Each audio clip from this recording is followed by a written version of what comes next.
Hello friends, welcome to Intellect Medicos, Learning Made Easy. If you haven't subscribed till yet, do subscribe our channel to get the updates about my new videos. So, today we will discuss about ECG. This is by far the most important topic for all the medicos. Sometimes you get confused after seeing the ECG, for example like this, and you think, is this normal? Should I call the cardiologist? So, in today's video, I'll try to make ECG very simple in only 10 steps. And in the end, you'll be able to diagnose majority of heart rhythms on your own. So let's start. ECG or electrocardiogram. It is the graphical representation of electrical activity going on in the heart. Now how to read an ECG in just 10 steps. Before that, we need to check the calibration or speed of the machine, which is normally set at 25 mm per second. In most of the books on ECG, first step is to calculate rate. But before calculating the rate, you should know whether the rhythm is regular or not. I'll tell you the reason when I'll discuss about the rate. So we'll discuss the ECG interpretation in this manner: rhythm, rate, axis, P wave, PR interval, Q wave, QRS complex, QT interval, ST segment and T wave. Now step 1 is rhythm. To check the rhythm, we check the RR interval. As in this ECG, RR interval are equal and there is P wave before every QRS complex. So this is a normal sinus rhythm. In this second ECG, as you can see, the RR interval is not equal at any time and there is no identifiable P wave. The rhythm is irregularly irregular, which occurs most commonly in atrial fibrillation. Now look at this ECG. Normal regular rate with regular drop beat. So rhythm is regularly irregular, which is seen most commonly in second degree heart block type 2. Step 2. It is to calculate heart rate from an ECG. If the rhythm is regular in ECG, heart rate is calculated by 300 divided by large boxes between RR interval. And this is a ECG graph paper. If the speed or calibration of ECG machine is 25 mm per second, then one small square corresponds to 0.04 second and one big square to 0.2 second. So 5 large squares is equal to 1 second. Now in this normal sinus rhythm ECG, there are 4 large boxes between RR interval. So the rate will be 300 divided by 4.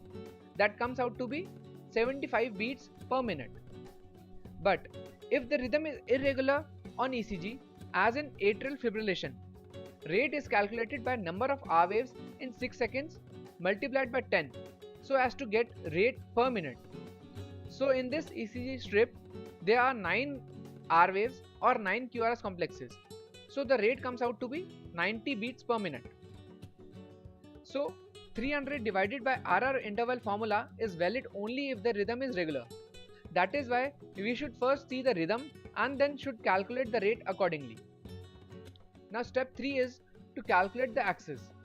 First of all, normal cardiac axis is from -30 to +110 degree. And to know about the axis, we first need to know about the 12 lead ECG. There are 3 bipolar leads, which are lead 1, lead 2 and lead 3. And 3 unipolar leads, which are augmented voltage leads, that is AVR, AVL and AVF. And there are 6 chest leads which are from V1 to V6. Now to calculate the axis, most commonly we use perpendicular leads, that is lead 1 and AVF. In this ECG, net QRS complex in lead 1 and in AVF are positive. So if we plot these positive deflection on this diagram, we will get a vector in the normal cardiac axis range. So this is a normal axis ECG. And if net QRS is positive in lead 1 and negative in AVF, the net vector will be in left axis deviation range. Lead 2 will also be negative in left axis deviation. And if net QRS is negative in lead 1 and positive in AVF, the net vector will be in right axis deviation range. Now look at this ECG. Net QRS in lead 1 is positive and net QRS is negative in AVF. So this ECG showing left axis deviation or LAD. And you can remember this by a mnemonic: left leaves. where net deflection in lead 1 and AVF are in opposite direction or as if they are leaving. Whereas in this ECG, net QRS is negative in lead 1 and positive in AVF. So this is a right axis deviation, and you can remember this by a mnemonic right returns. Step 4 is P wave. So first of all, see whether P wave is present or not. If present, see the morphology. For P wave morphology, we'll look at lead 2 and V1. Height of normal P wave is less than 2.5 mm in limb leads and less than 1.5 mm in precordial leads, and the width should be less than 0.12 seconds. In this ECG, as you can see, in lead 1, P wave are tall and peaked. These are called as P pulmonale, which is seen in right atrial enlargement. And if P waves are bifid or have a notch in between, it is called as P mitral. Remember, M shape for mitral, which is seen in left atrial enlargement. Step 5 is PR interval. It is from the start of P wave to the start of Q wave. That is why some call it as PQ interval. Normally, it is 0.12 to 0.2 seconds, that is 3 to 5 small squares, and it is prolonged in AV blocks. Reduced in WPW syndrome, in which there is an accessory pathway which conducts impulses faster than the normal, producing shorter PR interval. And PR interval is depressed in pericarditis cases. Step 6, it is Q wave. It is called pathological if more than 2 small squares deep and usually indicate current or past MI. As you can see, deep Q waves in inferior leads 2, 3 and AVF. So this is ECG of old inferior wall MI.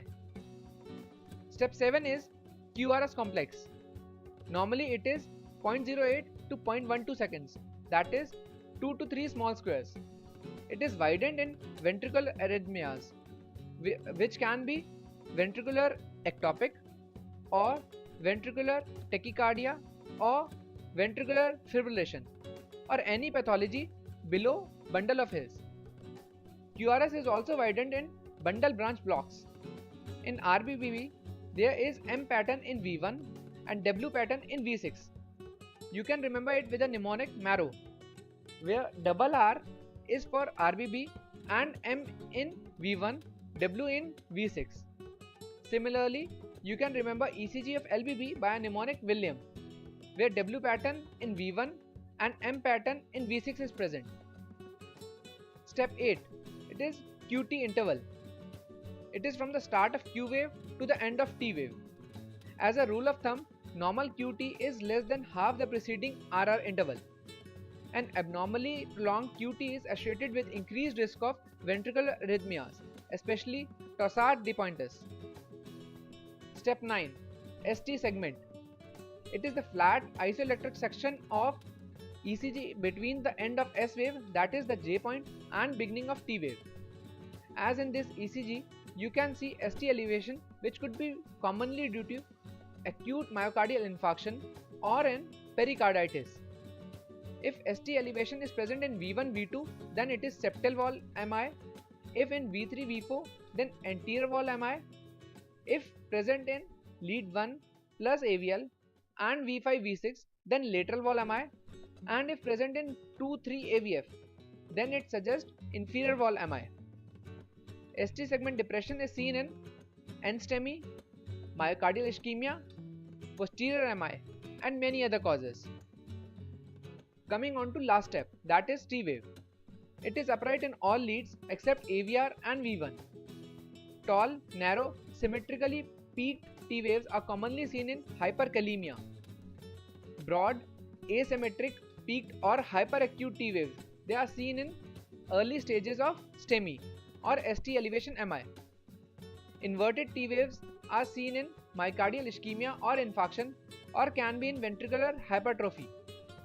Now let's discuss about how the ECG looks like in hypertrophy. In left ventricular hypertrophy, add deepest S wave in V1 or V2 more than 35 mm, then LVH is present. Whereas in right ventricular hypertrophy, there will be right axis deviation, R by S ratio more than 1 in V1 and less than 1 or equal to 1 in V5 or V6, and also R wave in V1 is more than 7 mm. This is the simplest criteria to detect RVH.